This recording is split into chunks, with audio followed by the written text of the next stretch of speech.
크리스찬들이 하나님이 우리를 이것저것으로 시험하신다는 말들을 하곤 하는데 그 사람은 성경을 보고도 이해하지 못했을 것이고 목회자들로부터 잘못된 것을 들어서 그렇습니다. 사람이 감당할 시험 밖에는 너희가 당한 것이 없나니 오직 하나님은 미쁘사 너희가 감당하지 못할 시험당함을 허락하지 아니하시고 시험당할 즈음에 또한 피할 길을 내사 너희로 능히 감당하게 하시느니라. 감당할 시험만을 허락하신다는 것은 구약에서 욥의 경우를 생각할 수 있습니다만 이것이 모든 시험은 하나님의 허락하에 합법적으로 믿는 자들에게 있다는 뜻으로 받아들여서는 안 됩니다. 그리고 하나님과 동행하는 믿음의 사람에게 국한된 말이긴 합니다만 이 구절은 하나님께는 어떠한 시험도 문제되지 않는다는 것입니다. 그렇다고 해서 이것이 당연히 믿는 자, 구원받은 자는 삶에서 어떠한 어려움도 겪지 않게 된다는 보증이 아니고 이러한 내용을 성경에서 살 수 없다는 것을 알아야 합니다. 그리고 사람을 단련하기 위해 풀무불 속에 넣어 정금처럼 빛나게 하신다는 것도 하나님을 전혀 모르는 모순된 말입니다. 단지 하나님께서는 어떠한 상황에서도 그분을 의지해서 믿는 자녀들이 승리하기를 원하시고 그 모든 과정에서 함께 하신다는 것을 알기 원하신다는 것입니다. 모든 문제가 그분으로부터 왔고 내가 다 감당할 수 있다고 생각하시니 지금의 나를 내버려 두시고 악한 것들에게 그것을 허락하신 것이다는 착각도 성경을 모르고 하는 소리입니다. 사람이 시험을 받을 때 내가 하나님께 시험을 받는다 하지 말지니 하나님은 악에게 시험을 받지도 아니하시고 친히 아무도 시험하지 아니하시느니라.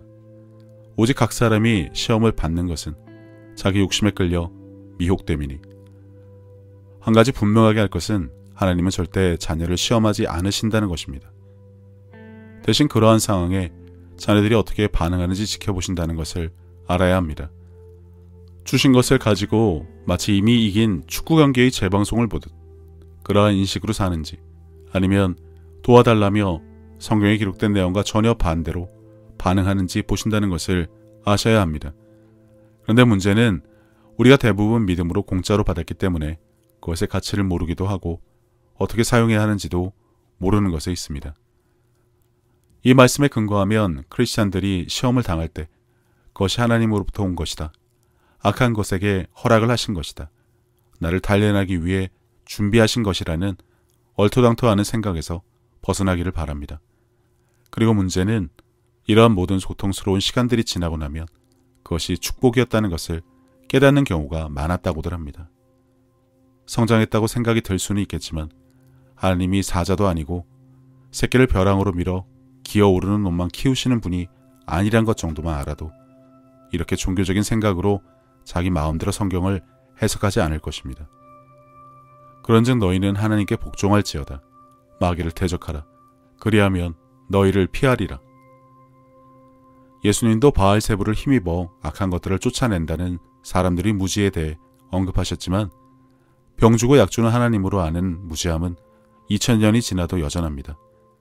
시험하기 위해 악한 것들에게 허락을 하였으니 그것을 대적하라는 말씀으로 여긴다면 결국 하나님은 사랑이시란 것을 잘못 이해하거나 전혀 경험하지 못한 자들이 단지 성경 구절을 이용해서 하나님을 멋대로 해석한 것밖에 안 되는 것입니다. 또 무엇을 하든지 말에나 이래나 다 주 예수의 이름으로 하고 그를 힘입어 하나님 아버지께 감사하라. 그런데 여전히 기도하고 구하고 간구해야 뭐라도 하나 얻어먹는다는 식으로 설교하는 경우가 많은데 예수님을 다시 불러내리려는 것이 아니면 이미 십자가 사건과 부활 승천이 있었음에도 불구하고 구닥다리, 구약, 율법에 얽매여 벗어나지 못한 채 옛것을 알려주고 들은 것밖에는 되지 않습니다. 사실 이 부분이 어쩔 수 없는 것은 사람이 종교적인 행위를 하기 원하기 때문에 무엇이든 자기가 해보고 싶은 마음까지 더해져 지성이면 감천을 경험하고자 하는 헛된 욕심의 문제가 있다고 보입니다. 예수님의 부활 승천 이유가 신약이고 새로운 삶을 예수의 이름으로 마귀를 대적하고 모든 일에 승리하며 하나님을 내 안에 모시고 이웃을 사랑하며 복음을 전하고 사는 것이 기독교란 것을 알아야 합니다. 물론 믿고 구원받았다고 저절로 되지 않습니다. 훈련받아도 골리앗 앞에서 숨은 군인들의 무리와 군인의 신분은 아니지만 하나님의 이름을 모욕하는 것만으로도 죽어 마땅하다면서 달려나간 다윗. 단지 그런 차이가 있을 뿐입니다.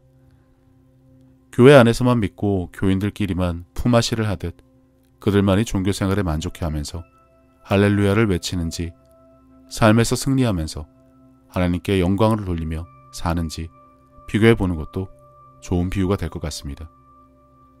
사람들이 지금 나에게 왜 이러한 일들과 문제, 어려움이 닥쳤는지 이해할 수 없다고 말하는 것은 자신의 과거 행동으로부터 원인을 찾으려고 하지 않는 비겁함에서 시작됩니다. 그래도 나는 믿는 사람으로 보여지게 살아왔으니 하나님께서 막아주셨어야 한다는 얼토당토하는 요구를 정당한 듯 주장함으로써 과거 자신의 삶에서 겪은 억울함을 호소하고 사람들로부터 공감을 받으려는 나약함 때문이라고 생각합니다. 물론 그 사람은 믿는 자, 구원받은 자, 하나님과 함께하는 자라고 볼 수 없다는 전제에서 말입니다. 내 형제들아, 너희가 여러 가지 시험을 당하거든 온전히 기쁘게 여기라. 이는 너희 믿음의 시련이 인내를 만들어내는 줄 너희가 알미라. 인내를 온전히 이루라. 이는 너희를 온전하고 구비하여 조금도 부족함이 없게 하려 함이라. 이 구절에서 인내를 위해 시련을 주셨다거나 기뻐하는 이유가 시험이라 할지라도 하나님께서 나를 위해 선물로 주신 것으로 여기는 어리석음을 범해서는 안 됩니다.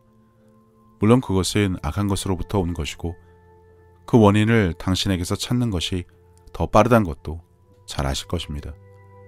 난데없이 병에 걸린다면 생활 습관의 문제나 가족력, 체질 등을 의심하듯 어떠한 질병도 하나님이 아닌 악한 것으로부터 온 것으로 알아야 합니다. 이 구절을 통해 알아야 할 것은 어떠한 상황이라도 하나님께서는 우리가 넉넉히 이길 수 있음을 아시고 그것을 위해 우리가 구습에서 벗어나 어떠한 자리로 옮겨줬고 그런 우리에게 무엇을 주셨는지 아는 것이 성경을 통해 알아야 할 내용입니다. 그렇지 않다면 예수님이 우리를 위해 십자가에서 무엇을 하셨는지 모른다는 것입니다. 친히 나무에 달려 그 몸으로 우리 죄를 담당하셨으니 이는 우리로 죄에 대하여 죽고 의에 대하여 살게 하려 하심이라. 그가 채찍에 맞음으로 너희는 나음을 얻었나니. 그렇기 때문에 믿는 자들은 베드로가 미문에서 했던 것처럼 이 구절의 후반부를 이용해서 질병을 꾸짖을 수 있어야 하는 것입니다. 단지 십자가 은혜만 감사하며 우리를 대신한 예수님의 죽음과 보혈만 언급하고 거기에 머물러 있지 말아야 하는데 여전히 병을 낫게 해달라고 기도하는 것은 잘못된 것입니다. 사도인 베드로나 할 수 있는 것이 아닙니다. 치유는 2000년 전에 끝났다는 엄한 소리도 이제 교회에서 그만 나와야 합니다. 근데 이미 나음을 얻은 것을 믿는 자도 병에 걸릴 수 있다는 것을 알아야 합니다. 안 그러면 내가 믿는데 왜 병에 걸리지? 라며 하나님을 원망하거나 의심하게 되기 때문입니다. 물론 대부분이 아직 장성하지 못하고 젖이나 먹는 어린 자들이 대부분인 크리스찬 모두에게 해당하는 말입니다. 장성한 자라면 베드로처럼 병은 악한 것으로부터 온 것으로 알고 이미 나음을 얻었다는 말씀에 근거하여 악한 것을 대적하여 쫓아내는 수준에까지 올라가 있어야 합니다. 교회 다닌다고 무병장수한다고 성경에 나와 있지 않습니다.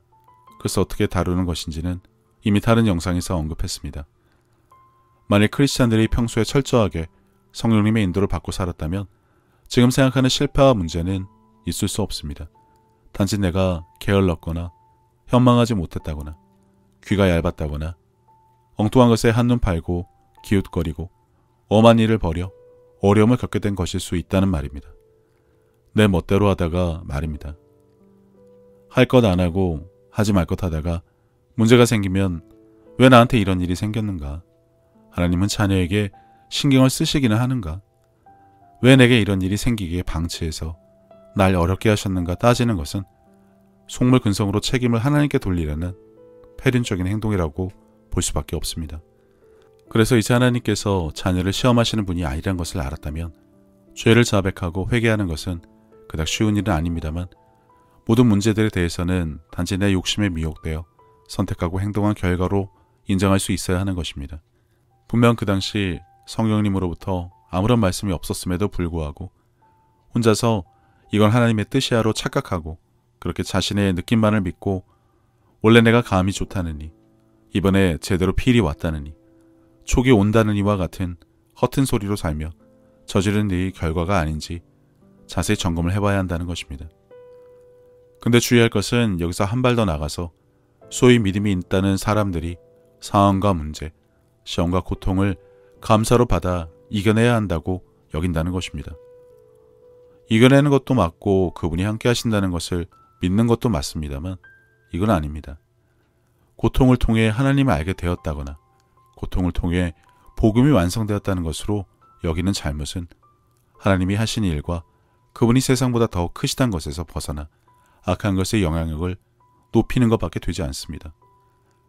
크리스찬들 중에도 아픈 사람이 많습니다.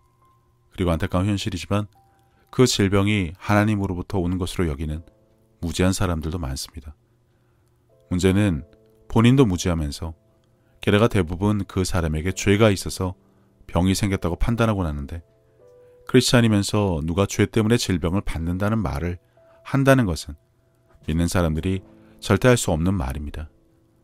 법 없이도 사는 착하디 착한 사람도 난데없이 큰 병에 걸리곤 하는데 그때는 뭐라고 하겠습니까? 입을 꾹 닫고 기분이나 나빠하면서 투덜거리게 뻔하면서 말입니다. 하지만 이같이 병이 든 사람에게 교회든 가족이든 목회자든 엉뚱한 소리를 하는 경우가 있습니다.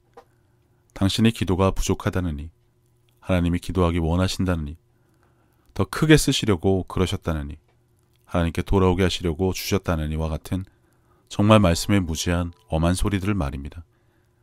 주일에 예배를 빠지고 놀러 갔더니 교통사고로 나를 치셔서 회개했다는 것 다음으로 자주 하는 헛소리일 뿐입니다.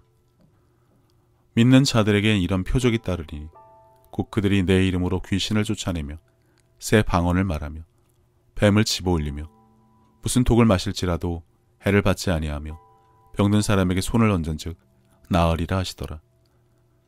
이 구절 앞에 당당한 교회 그리 많지 않습니다. 집에 아픈 사람이 있으면 교회 장로를 부르라고 하셨는데 믿음의 기도를 할 수 있는 사람이 장로인 교회가 과연 몇이나 될까요? 위드 코로나처럼 병과 싸우려고 하지 말고 잘 지내면서 알아서 나가기를 기도해야 한다고 설교하며 여전히 율법을 따라야 한다며 구시대의 관습만을 가르치고 무조건 참고 골방에서 기도하는 것이 크리스찬이라고 여기는데 이건 예수님의 부활 승천조차 모르고 인정하려고 하지 않는 유대교나 이슬람이 아니고서는 할 수 없는 행동들일 뿐입니다. 이러한 현실을 보면 교회가 초대교회처럼 성령으로 충만하고 하나님과 이웃에 대한 사랑으로 가득한지 점검하는 것도 교회를 선택하는 아주 좋은 기준이 될 것으로 보입니다.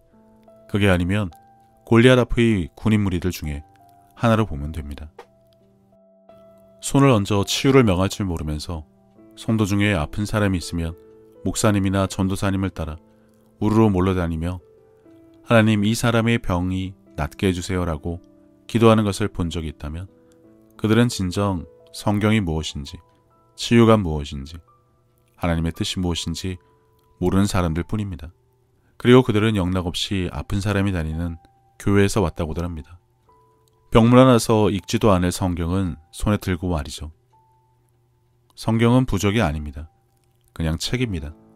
그 안에 기록된 말씀이 중요한 것이지 성경책을 귀중하게 여기는 것이 하나님을 섬기고 경외하는 것이 아닙니다.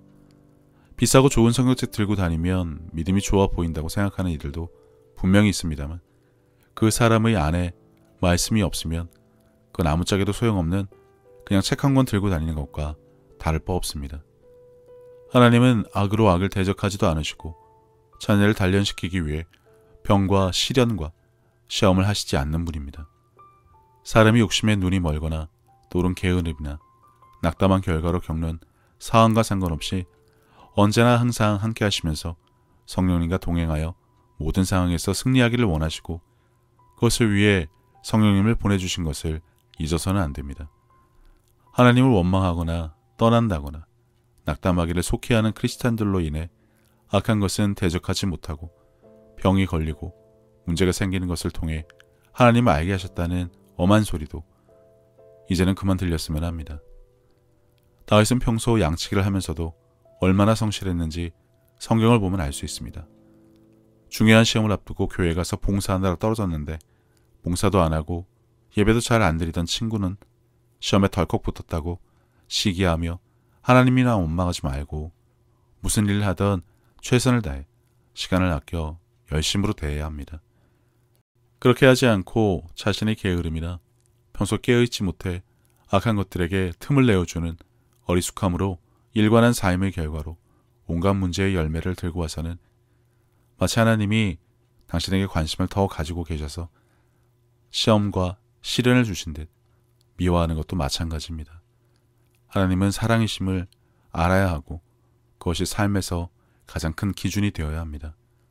거기에서 조금이라도 벗어난다면 이런 사단은 언제든지 날 수 있다는 것을 잊지 마시기 바랍니다. 예수님께서는 내 마음을 다하고 목숨을 다하고 뜻을 다하고 힘을 다하여 주 너의 하나님을 사랑하라 하신 것이요. 둘째는 이것이니 내 이웃을 내 자신과 같이 사랑하나 보다 더 큰 계명은 없다고 하셨습니다. 생각해보면 믿는 사람들은 이미 하나님께 받은 것이 너무나 많은 것을 아는 자들입니다. 예수님을 통해 죄사함과 구원을 받은 것부터 시작해서 살아 숨을 쉴 수 있는 공기와 바람, 맑고 푸른 하늘과 마실 물, 그리고 땅과 그 위와 아래의 많은 것들, 이미 오래전부터 내 주변에 있어 왔으니 당연한 것으로 여기며 우리는 여전히 값없이 공짜로 받아 그것들이 감사함을 잊고 살기는 했지만 그런 것 말고도 하나님으로부터 받은 사랑과 평안에 대해 생각하자면 끝이 없습니다. 하지만 사람은 하나님으로부터 받은 그 많은 은혜를 갚을 방법이 없습니다. 그래서 하나님께서는 내 이웃을 내 몸같이 사랑하는 것으로 그것을 대신 갚으라고 하신 것인지도 모릅니다. 그리고 지극히 작은 자에게 한 것이 곧 하나님께 한 것이라고 하셨으니 그분의 은혜를 알고 그분을 닮아가는 삶을 살아가야 한다면 지금 내가 살아가는 삶의 방향이 하나님과 나의 이웃을 사랑하는 올바른 길 위에 있는 것인지 한 번쯤 점검해 봐야 하지 않나 싶습니다. 이와 같이 하나님의 뜻, 그분이 기뻐하실 일이 무엇인지 알고 내게 주어진 소명을 다하기 위해 끊임없이 힘쓰고 노력하는 것도 크리스찬들이 마땅히 해야 할 일이 아닐까라는 생각을 해봅니다. 이제는 세상 유행에 따라 요동치던 내 마음을 모두 내려놓고 혼자서 하나님의 뜻을 헤아리는 시간을 가져보시기를 권해봅니다. 하나님은 세상 모든 사람들을 사랑하십니다. 그렇기 때문에 당신이 사랑받기에 마땅한 사람인 것처럼 당신의 가족도 이웃도 그분에게는 마찬가지로 소중한 자녀들입니다.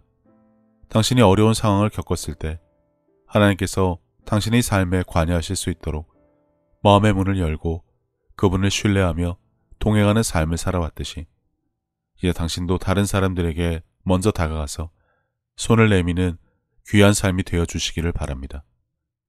예수님께서 주신 새 계명, 서로 사랑하라. 저도 늘 제 자리에서 최선을 다하여 섬기고 사랑하며 살도록 하겠습니다. 감사합니다.